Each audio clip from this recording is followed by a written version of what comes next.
Gwasanaethwch yr arglwydd mewn llawenydd, deuwch o'i flaen ef a chan.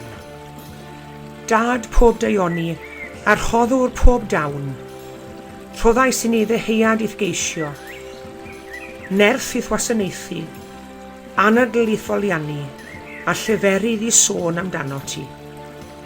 Helpa ni ddefnyddio'r doniau hyn i offrymu ti fawl ac addoliad, ac i ymroi yn ffyddlon i ddwaith.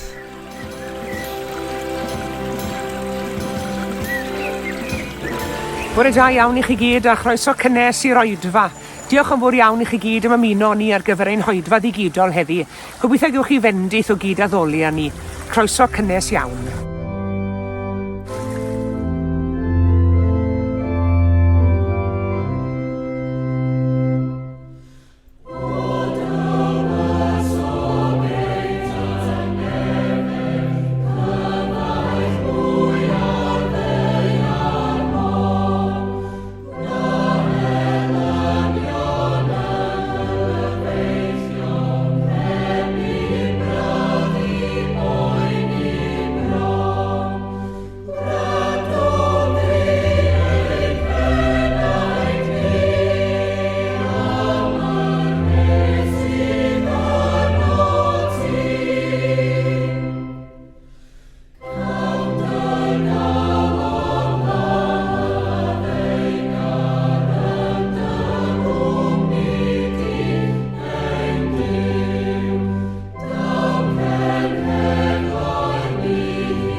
Gwyn ei fyd y sawl nad yw'n dilyn cyngor y drygionis, nac yn ymdroi hyd ffordd bechaduried, nac yn eistedd ar sedd gwatwarwyr, ond sy'n cael ei hyfrydwch yng nghyfraith yr arglwydd ac yn myfyrion i gyfraith ef ddydd a nos.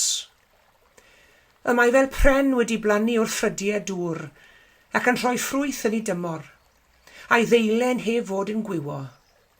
Beth bynnag a wna, fe lwydda. Nid felly y bydd y drygionis, ond fel is yn cael ei yrru gan wynt. Am hynny, ni saif y drygionis yn y farn, na phechaduried yng nghynulleidfa'r cyfiawn. Mae'r arglwydd yn gwylio ffordd y cyfiawn, ond y mae ffordd y drygionis yn darfod.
Fy mraint i, eleni eto, yw gwasanaethu fel caplan i fair tre Cyfyrddin. Nawr, does dim lot o percs i fod yn gaplan y Mair, ond mae yna un bach pwysig iawn, sef cael trip lawr yr afon Tywi lan y fferi unwaith y flwyddyn. A hynny oherwydd bod Mair tref Cyfyrddin hefyd yn lynghesydd porthladd Cyfyrddin, ac fe ganiatawyd hyn trwy siarter Harri'r Wythfed nôl yn y flwyddyn 1546. Oedd yn arferiad yn yr oes pan oedd porthladd Caerfyrddin yn un pwysig a llawn gweithgarwch a bwrlwm, i'r Mair a'r gorfforeth deithio lawr ar hyd yr afon at y bar sydd mas yn y môr heibio glan y fferi, ar ddydd llys y Llanghesydd, pan oedd yn ddyletswydd ar y Mair i gynnal llys y Llanghesydd mwyn ymchwili ynglŷn â chyflwr yr afon. A mae'r arferiad yma'n parhau hyd heddi. Ac unwaith y flwyddyn ar adeg hon o'r flwyddyn, i ni'n cael taith hyfryd lawr yr afon Tywi. Ac mae'n daith hyfryd iawn hefyd. Mae'r afon yn gallu'n swyno ni. Mae'r afon yn gallu'n denu ni. Ac yma yng Nghaerfyrddin mae'r afon yn rhan amlwg o dirlun yr ardal. Mae'n rhedeg fel gwythien lawr y dyffryn a thrwy'r dre. I ni'n cerdded ar ei hyd, i ni'n ei chroesi yn ein ceir, ac i ni'n trefeddu bob gaeaf o'i gweld yn gorlifau glannau ac yn llenwi'r dyffryn cyfan. Wel, wi wedi cael yn magu ger afon, nid yr afon Tywi, ond yr afon Tawe. Fe dreilies i 8 blynedd yn byw yn y Bari cyn dod yma i Gaerfyrddin, ac bod docia yn y Bari, ac fod mwy nac un traeth, ac bod hyd yn oed ynys yno, bytlins a ffair ar un adeg, does dim afon yn y Bari. Ac o'n i'n gweld eisiau hi, fed yn onest, o'n i'n gweld un od iawn nad oedd na afon yno. Ond wedi symud i Gyfyrddin, wel, os oes gwell golygfa'n unman na gweld yr afon Tywi yn ymdroelli ar hyd y dyffryn. Mae afonydd yn creu diddordeb mawr yno ni. Mae afon yn denu a hynny yn sawl reswm. Pan ni'n syllu ar yr afon, i ni'n gallu gweld llonyddwch, heddwch, ac ni'n gallu gweld bywyd hefyd, bywyd natur, bywyd gwyllt, yn blanhigion a physgod a chreaduried. Hynny yw, mae'n bosib syllu ar yr afon a gweld rhywbeth newydd bob tro. Wel, mae afonydd wedi bod eriod. Maen nhw wedi bod yn rhan o dirlun ein gwlad ac ein byd ni eriod. Mae'r afon hefyd yn symbol bwysig iawn yn y Beibl. Ac yn rhyfedd iawn mae sôn am afon reit ar ddechrau'r Beibl yn dos yn llyfr Genesis. A mae sôn am afon reit ar ddiwedd y Beibl hefyd. Ar ddiwedd llyfr ola'r Beibl, llyfr Datguddiad, lle ni'n clywed am afon dŵr y bywyd. A mae'r salmydd yn dweithio ni mewn un man, fod afon a'i ffrydien llawenhau dinas Duw. Ac mae'r salmydd yn dweud hefyd mewn an arall, fel glywson ni'n y darlleniad yn gynt, bod y person sy'n myfyrio ar gyfraith yr arglwydd yn debyg i bren wedi blannu wrth ffrydiau dŵr, wrth yr afon. Mae i'r afon bwysigrwydd mawr felly, nid yn unig ar dirlun ein gwlad, ond hefyd mae ddile amlwg mewn hanes. Wy'n cofio'r haf cyntaf ar ôl i ni fel teulu symud i Gyfyrddin, fethon ni bach dros ben llestri ac yn weld a chyment o lefydd newydd a phosibl.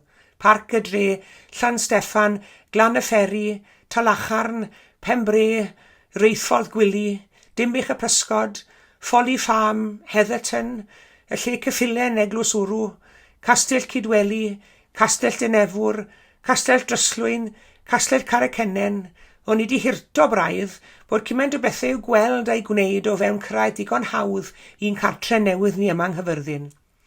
Ac ar ddiwedd yr haf fe ofynnwn ni'r plant beth o'n nhw wedi joio fwyaf o'r holl bethau o'n nhw wedi gwneud a'r holl lefydd o'n nhw wedi ymweld â nhw, yr holl weithgareddau o'n nhw wedi gwneud.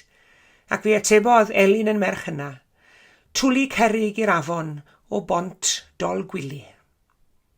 Twli cerig i'r afon, pethau syml bywyd. Dyna'r pethau sydd yn plesio ond fe. Pethau syml bywyd. Twli cerig i'r afon. A mae'n siŵr gen i bod nifer ohono ni wedi cael yr un dileit pan o'n i'n blant. Twli cerig i'r afon, sdim eisiau mwy arno ni. A phan fyddwn ni'n taflu carreg fechan i'r afon, mae wyneb y dŵr yn cyffroi ychydig bach. Mae'r garreg wrth fwrw'r dŵr, mae'n disturbio'r dŵr. Mae'r garreg wrth gyffwrdd ar dŵr yn dylanwadu ar y dŵr ac yn creu crychau ar y dŵr. Pwy fwyaf y garreg, a mwyaf y gyffro, a'r mwyaf o ddylanwad. Ac mae maint y garreg yn penderfynu ar maint y cyffro ar y dŵr. A fi'n credu bod hyn yn wir yn ein bywydau ni bob un hefyd. Mae rhyw bethau, neu rhyw bobl sydd fel pe bai nhw, maen nhw fel cerrig bach yn cael eu taflu i ddyfroedd ein bywydau ni. Maen nhw'n ein cyffroi ni. Maen nhw'n dylanwadu ni. Rhai wedi taflu cerrig bach, eraill wedi taflu cerrig mowr. Pwy sydd wedi taflu carreg i gyffroi a'ch bywyd chi tyfed? Pwy sydd dylanwadu arnoch chi? Mae gwreth, teulu, rhieni, y bobl hynny sydd wedi'n dysgu ni a'n harwen ni. Y bobl hynny sydd wedi rhoi popeth i ni ac wedi rhoi bob cyfle posib i ni. Y bobl hynny sydd wedi aberthu'r ein mwyn ni. Y bobl hynny sydd wedi'n gadael ni ddilyn ein trywydd ein hunain, hyd yn oed os nad oedd y trywydd hwnnw wastad wrth i bodd nhw. O, mae dylanwad ein teuluoedd yn fawr arno ni heddi, a mae eisiau ni gofio hynny hefyd. Oedd Iesu Grist yn cydnabod dylanwad i fam arno. Meddyliwch am fam Iesu, wedi gorfod gadael i'w mab wneud y pethau mwyaf anghonfensiynol posib, ond yn fwy na dim, wedi gorfod gadael iddo fe farw ar y groes. Ac o'r groes honno fe ddywedodd Iesu wrth y disgybl a oedd yn sefyll wrth droed y groes ger i fam. Weled y fam, hynny yw, edrych ar ôl fy mam i. Oherwydd roedd hon wedi taflu carreg fawr i ddŵr bywyd Iesu, ac wedi bod yn ddylanwad anferthol arno fe. Mae'r apostol Paul yn atgoffa'r bachgen ifanc Timotheus am ddylanwad i loes i nain ac iwnus i fam arno fe. Pobl oedd wedi dod i'w fywyd, just fel carreg yn bwrw wyneb y ddŵr, ac wedi creu cyffro ac yn dylanwadu arno fe. Am angen i ni ddiolch yn does, am ein magwraeth ni, am y bobl sydd wedi gosod cyfeiriad llif ar afon yn ein bywydau ni yn gynnar iawn yn ein hanes. Pwy arall sydd wedi taflu carreg ar wyneb y dŵr yn ein bywydau ni tybed? Unigolion yn y fro neu'r gymuned lle gyson ni'n magu, siŵr o fod.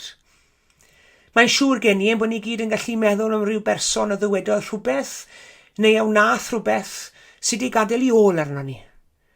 Sydd wedi taflu ryw garreg ar wyneb y dŵr ac wedi dylanwadu arno ni. Lla i feddwl am sawl un yn y mywyd i, ty beth? A sdim rhaid bod y bobl hynny yn dod o'r un cefndir â ni, nac o'r un anian â ni chwaith. Wrth i ni ddarllen hanes bywyd ambell i berson a gafodd ddylanwad positif ar ein byd ni. I ni'n dysgu bod nhw wedi dylanwadu gael eraill. Cymerwch i Martin Luther King er enghraifft. Gandhi o dylanwad mwyaf i fywyd e. Martin Luther King yn Gristion ac eto wedi ddylanwadu gan fywyd Hindw. A mae rhaid i ni gydnabod bod gan grefyddau eraill rai pethau i'w dysgu i ni Gristnogion hefyd. Dyna pam i bod hi'n mor bwysig ein bod ni'n cynnal deialog â nhw a chodi pontydd rhwng ni â nhw, fel i ni wedi trio gwneud yma ar heol y preior rhwng y capel a'r mosg.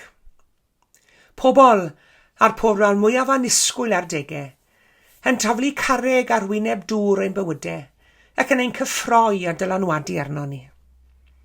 Sdim dowt bod rhai bobl wedi dylanwadu ar Iesu hefyd yn ystod i fywyd. Ond un peth sy'n sicr, fuodd Iesu yn ddylanwad mawr ar bobl eraill. Fe daflodd garreg fawr iawn ar ddyfroedd bywydau ddisgyblion, gan ei galw'n halen y ddeiar a'i galw'n oleini'r byd. Gan fyw yn agos atyn nhw, fel bod ei feddwl ef yn dod yn feddwl iddyn nhw, a'i ffordd ef o feddwl yn ffordd o feddwl iddyn nhw. Bobl sydd wedi tarfu'r dŵr. Ac fel Cristnogion, i ni'n credu mae'r un a daflodd y garreg fwyaf i'r dŵr eriod, wrth anfon i fab i'r byd, yw Duw ei hun. Ni fi a fath gynnwrf cynt na chwaith wedyn. Mae'n anodd mesu'r cymaint y byd dylanwad Iesu ar ei gyfoedion drwy bregethu, i wirthiau, i groesoelio a'i atgyfodiad. Ac yna llyfr yr actau, dylanwad yr ysbryd glân hefyd. Ond mae un cwestiwn bach yn aros, a hynny yw, faint yw ein dylanwad ni heddi? Yn unig i cael ein breintio a dylanwadau da sydd, fel cerrig wedi taflu afon ein bywydau, ond nid yw'n ddyletswydd arno ni i ddylanwadu hefyd. I fod yn garreg fach yr un a fydd yn cael ei taflu i fywydau y bobl o'n hamgylch ni. Caiff rai ohono ni y cyfle i fod mewn sefyllfa o arweiniad yn ein cymunedau. P'un ydyn ni'n gynghorwyr yn y dre yn fair neu yn yr enwynidog. I ni'n cael cyfle drwy ein gwaith i arwen wrth geisio gwasanaethu'n cymuned. Ac fi'n credu bod Duw, wrth roi'r cyfle hwn i ni, wedi taflu carreg fawr ar wyneb y dŵr, a'i fod e wir yn disgwyl i ni ddefnyddio'n sefyllfa a'n hamgylchiadau i fod yn ddylanwad da, ac nid defnyddio unrhyw safle lles ein hunain. I beidio defnyddio'n safle o arweinyddiaeth, gyda'i holl ofynion ac arbenigedd, i golli golwg ar wir bwrpas ein gwaith, sef helpu bobl i gyd fyw yn hapus yn ein cymuned ac yn ein bro, yn ein cenedl ac yn ein byd. Mae Duw yn dymuno bod ni'n gweithredu unrhyw reolau a chyfreithiau yn ddeallus a chywir, lles y gymuned, ac nid yr ein lles ni yn bersonol. Ond nid bod yn ddylanwad da yw ein busnes penna ni chi a fi. Mae heddiw yn gyfle arbennig i ni gyd ystyried o'r newydd, maint ein dylanwad ni ar eraill. Mae'r afon tywyn ymdroelli drwy'r dyffryn godidog hwn, ac yn creu golygfa nad oes i gwell. Ein gweddi yw y bydd trigolion y dre hon, a phob tre ac ardal y bro arall gyda'i gilydd, yn gweithio tuag at yr un prydferthwch, ac y bydd i bawb ohono ni fod yn bobl a fydd yn dylanwadu ar ei bywyd mewn modd cadarnhaol a dyrchafol. Amen.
Gweddiwn.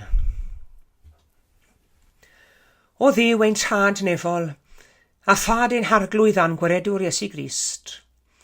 Wrth i ni droi atat mewn gweddi yn awr o Dduw, bydd ymuno ni ddiolch i ti am bob dylanwad da sydd wedi bod arno ni fel unigolion yn ein bywydau.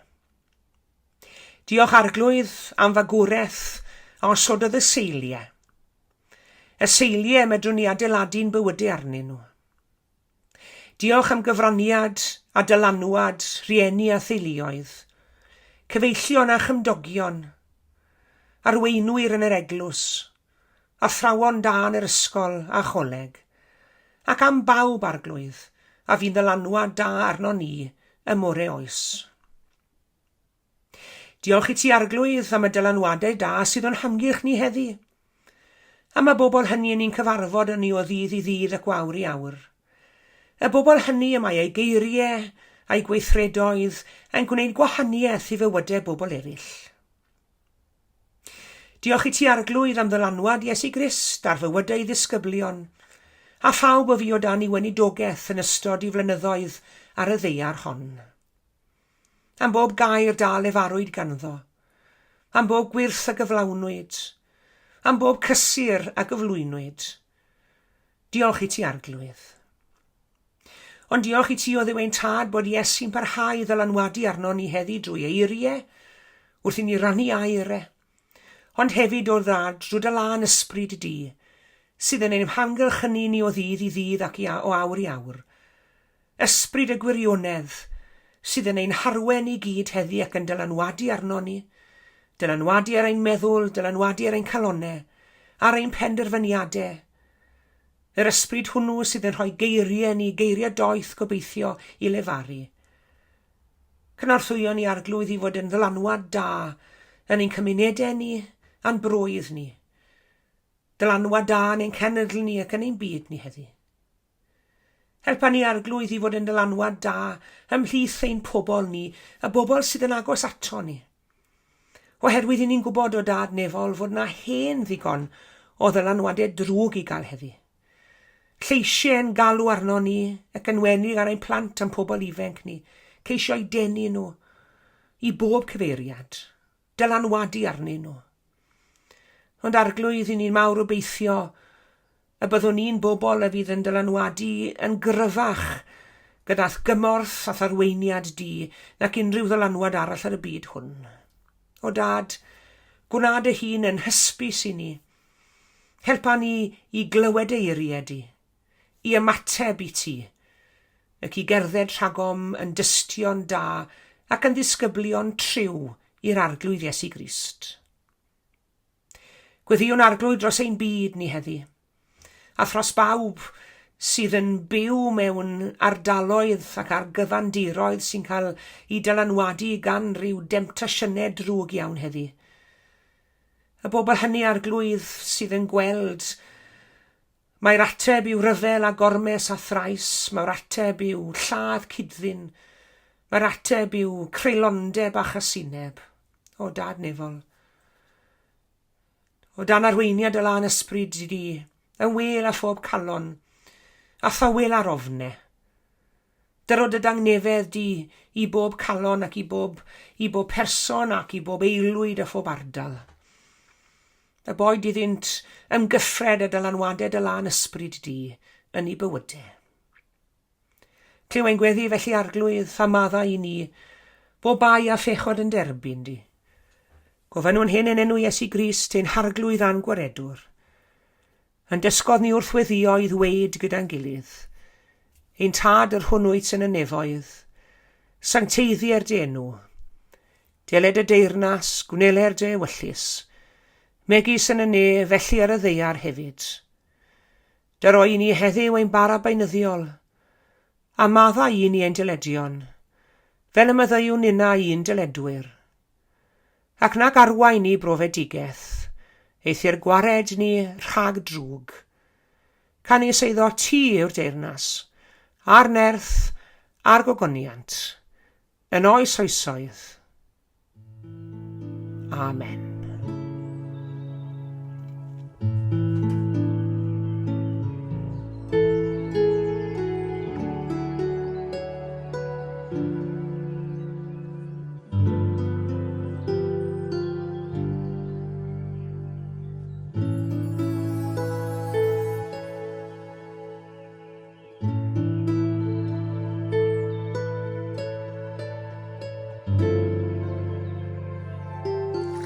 Diolch yn fawr iawn i chi gyd am eich cwmni yn yr oedfa heddi. Tan y Sul nesaf, cadwch yn ddiogel ac yn iach, a gras ein harglwydd Iesu Grist a chariad Duw a chymdeithas yr ysbryd glân, a fyddo gyda ni oll. Amen.